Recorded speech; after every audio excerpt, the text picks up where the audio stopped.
Hi, it's Steve. In this video, we'd like to discuss the reasons why your top-load washer may not drain.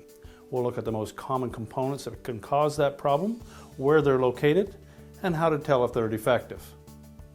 Now, the first thing that we'll want to check for a washer that doesn't drain is the actual drain hose. Make sure that it's not kinked off, crushed anywhere, and also that there is no obstructions in either the outlet end of the drain hose or particularly on the inlet end of the drain hose.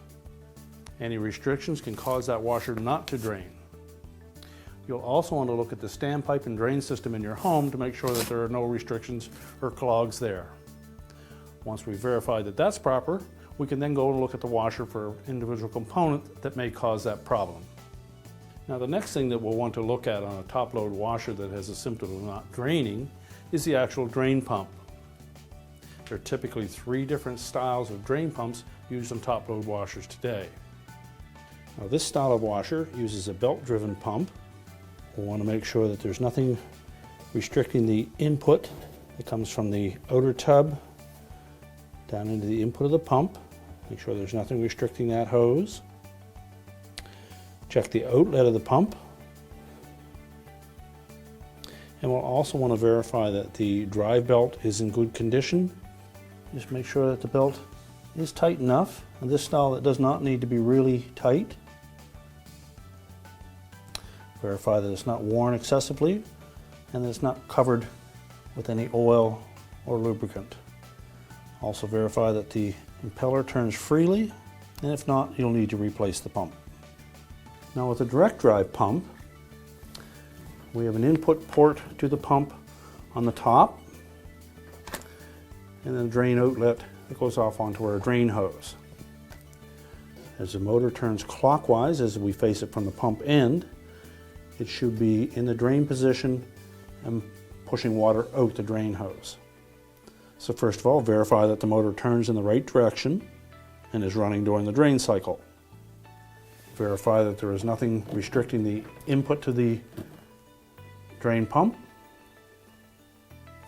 And then we can check the coupling and impeller.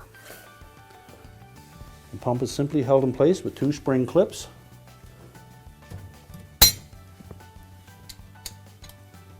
We just simply pop those off.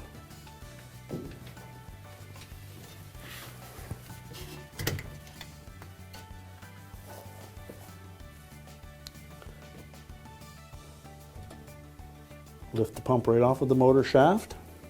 You can then inspect the impeller and make sure that it turns freely. Now, one other possible cause for your top-load washer not to drain is related to the direct drive models. On these models, the fill circuit often doesn't use the lid switch, in which case the washer may fill with water, but the motor can't operate and therefore the drain pump won't operate to drain the washer. So if that style of washer with that type of a symptom, you'll want to also check the lid switch to verify that it is running properly. If your motor doesn't run, the drain pump won't run, check out the lid switch first. You can do a continuity check using a multimeter and verify that it is working properly, and if not, you'll need to replace it. Now, this style of self-contained electric drain pump is used on this type of a washer. The inlet to the pump connects directly to the bottom of the tub through an accordion style hose, so you'll want to make sure that there's nothing jammed in that hose. You may even need to pull it off at the base of the tub to verify that there's nothing caught in that opening. You can remove the outlet or drain hose and verify that there's nothing restricting that, as well as do a continuity test right from this area or a live voltage test as well with the pump still installed. Now, with an electric pump, if we verify there are no restrictions, the impeller turns easily, we can check it for continuity using a multimeter. We simply need to attach one of our meter leads to one terminal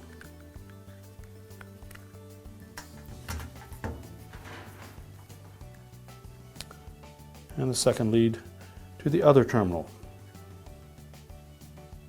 We see that we do have continuity through that motor.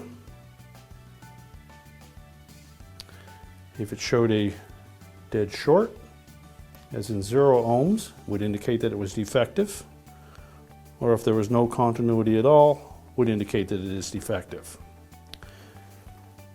Be sure to use a scale somewhere between the lowest scale and a higher scale to get a good accurate reading. Typically the motor windings will be less than 100 ohms and could be as low as 10 ohms.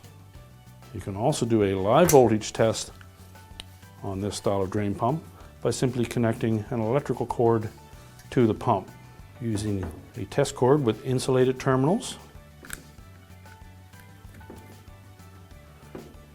Verify that the voltage of the pump is at line voltage of 120 volts AC. Attach the terminals and then connect the other side of the test cord to your receptacle.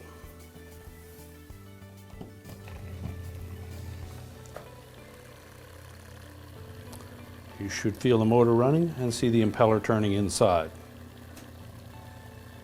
If the impeller doesn't turn, the pump is defective and will need to be replaced. Or if it vibrates excessively, it may be slipping on the shaft and again need to be replaced. This is a view of another style of self-contained electric drain pump. We have an outlet from the bottom of the outer tub into the inlet of the pump. So we would check for any restrictions in this hose or at the outlet from the tub. And also check the outlet of the pump, verify that there are no restrictions there. With this hose removed, you can check the impeller to make sure that it's intact and that the pump turns freely.